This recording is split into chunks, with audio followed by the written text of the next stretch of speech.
So before we bring today's informative session to a close, I'd like to give you my final thoughts. Consider yourselves indoctrinated differently today. You found out what the problems are that are associated with black hair. You found out the top myths.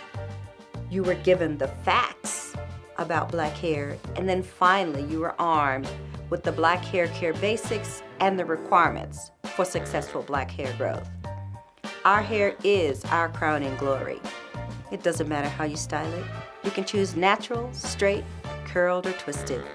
Just ensure it is healthy. Your wish and your dream to have long hair depends on your efforts. Our hair can grow as long as other races of people, but we have to change the way we think and our habits. Get rid of traditional approaches of caring for our hair and apply common sense techniques, because common sense will keep your hair on your head and growing for many years to come. That's my time. I'm Cathy Howse, and thanks for watching.